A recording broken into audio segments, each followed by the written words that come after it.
En arrivant sur Périgny, je recherchais un endroit agréable, à dimension humaine et près de Paris.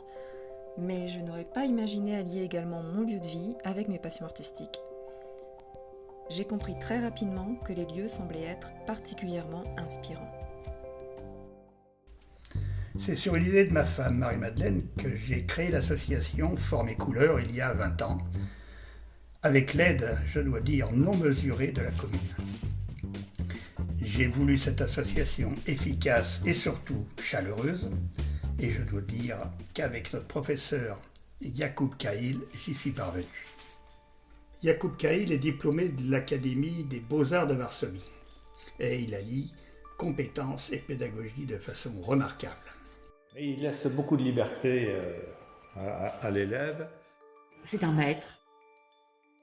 Au cours de peinture, chacun arrive avec une envie, choisit son style, sa technique, son sujet.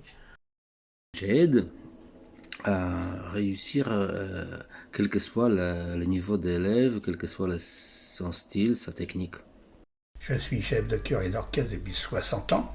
C'est l'harmonie des vibrations qu'on retrouve dans les couleurs et l'opposition entre l'ombre et la lumière.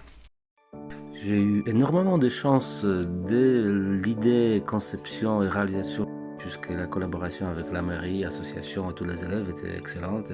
À la manière de l'atelier de la Renaissance, j'ai réalisé une œuvre à laquelle tous mes élèves ont participé. Notre réalisation désormais appartient à l'espace public et au patrimoine de Périgny. C'est une énorme satisfaction de voir son propre tableau vivre dans l'église comme les tableaux des grands maîtres. Donc c'est pas juste un petit exercice d'école, ça s'inscrit dans l'histoire d'église de Périgny.